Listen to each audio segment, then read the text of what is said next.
Okay, what's up, you guys? Just want to make a quick video. You know, when I'm in Ohio, I just kind of make these like chill little videos. Nothing too inspiring for me here in terms of nature, but just want to talk about how much money are you willing to spend on your GX 460 build. So I got this car 2023 August.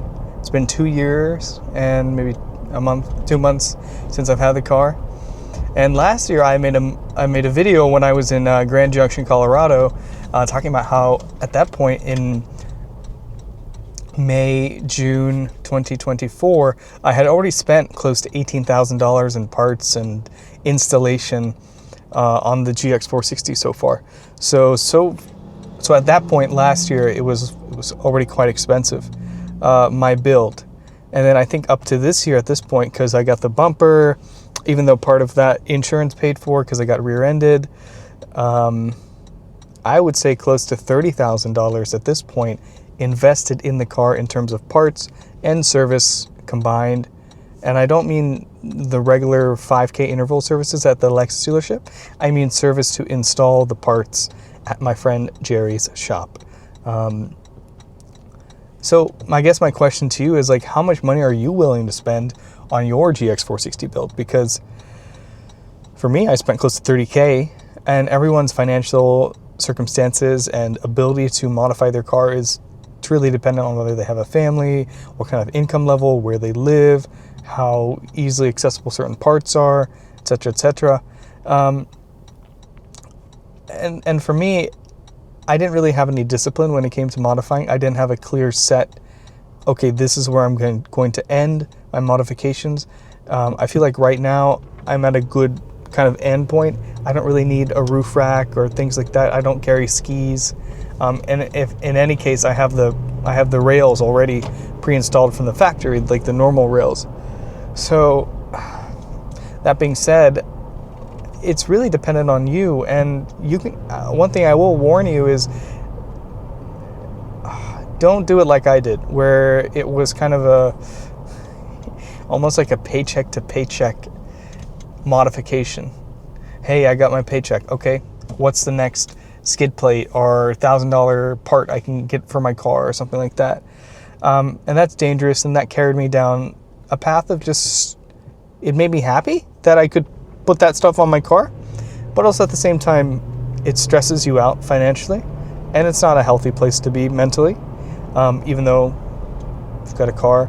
So I will just warn, when you are modifying your GX 460 or perhaps any other car,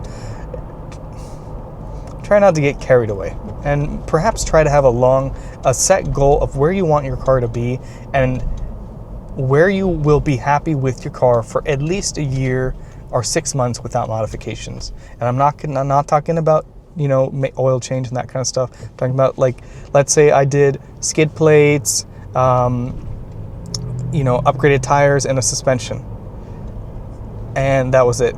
And I'll say, okay, that's it for 6 months. No modifications, no nothing. Just enjoy the car as it is. I think that's something that I would do now. I think that's a better policy than to just kind of spend arbitrarily and without discipline.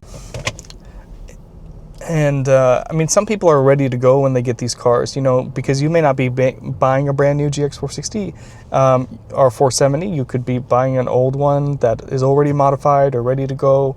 So your modification limits may be different than mine.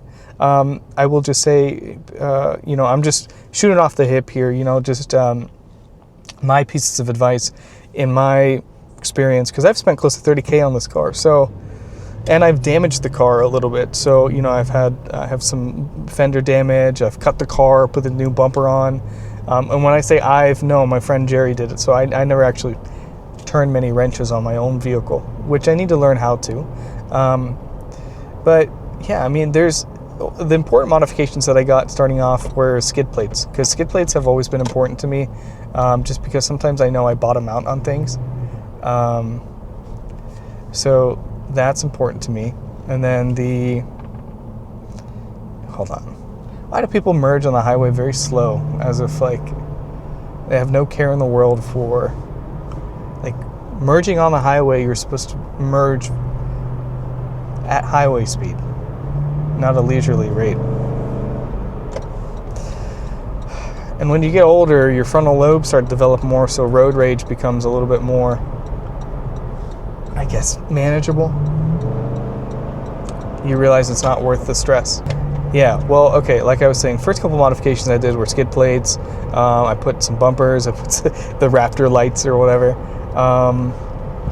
And I think another thing that you can do is when you have all your modifications, and if you're taking it to a shop to do your work for you, do it in one fell swoop. So when up until the point where I got my suspension lift kit, I had the tires, I had the wheels, kind of ready to go, stockpiled. I had done some minor modifications like the skid plates and things like that prior, but this was finally the culminating, the coup de grace, I guess, or whatever, magnum opus. Jesus, why are you driving? What? Why so slow? I want to honk, but I don't know if that'll do anything. Ugh. It disgusts you that people like this can vote. But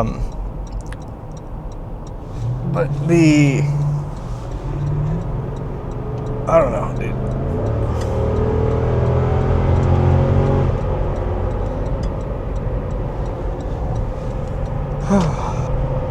Okay, so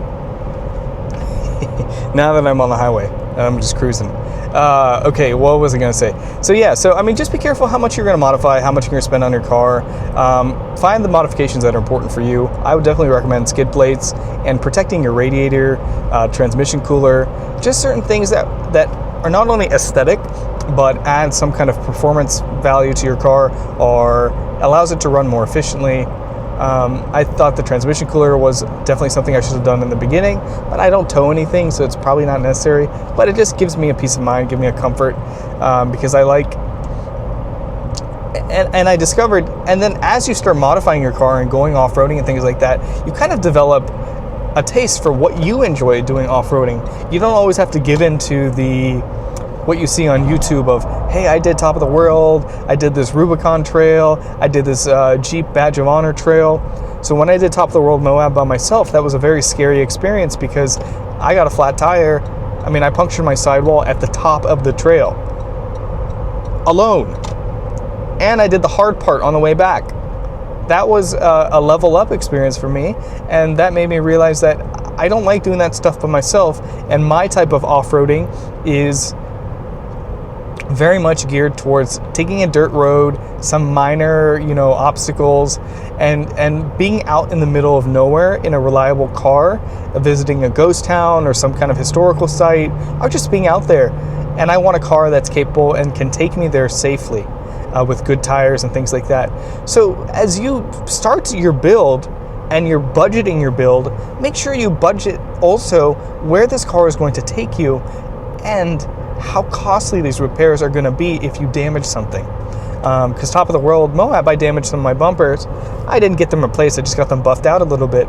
So just keep those things in mind, what the purpose of your car is. And you're going to discover that as if you're a noob to off-roading like I am, you're going to discover your niche and what makes you happy and what engages you. Because there are certain experiences that are kind of scary that there's no returning from if you flip your car or something like that. So, and it's okay. It's okay to be scared, and it's okay to realize what you don't like to do alone. Maybe I'll do those trails with a group, but sometimes it's hard to find a group as a solo traveler because a lot of these groups are very cliquey, and a lot of these off-roading communities can be very niche and not always inclusive, but most of them are. So it's very much hit or miss, and it depends. So just make sure that you're gearing your build towards the interest that suits you, whether it's going up muddy dirt roads in Kentucky, Midwest, you need mud terrains, or somewhere out west in the desert, and you just kind of need like a high lift and just something to get you out there. And if you have the money, by all means, modify the car to your extent. But I will say, just be careful. If you are on a budget, you can get easily carried away because sometimes when you modify one thing, it unlocks another thing to modify. For instance, when I put the NITOP bumper on my car, I didn't realize that the radiator was exposed, but NITOP sells a different separate part that protects the radiator, so I had to get that too. It's like these things just kind of culminate and just become more and more and more. So it's very easy to get carried away.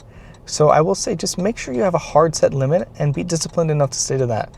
And this is this is kind of a do as I say, not as I do type of thing, because I was very undisciplined when I was modifying my car. I just kind of willy-nilled it and just went gung-ho. I think I would have been happy if I kept my 4Runner and just continued modifying that, because it was almost paid off at that point. So I don't know. These are just some kind of thoughts, and maybe it triggers something in your mind to think a little bit differently about how to modify your car, and perhaps gives you a different perspective. So I hope this video was helpful. I'm trying to put a little bit more content out there just because I'm not in the West right now, so I'm trying to, or I'm not like somewhere off-roady or naturey, so I'm trying to be more proactive with my content and trying to keep things, keep the algorithm happy, you know. But anyway, may the force be with you guys. I love you guys very much, and thank you very much for joining me.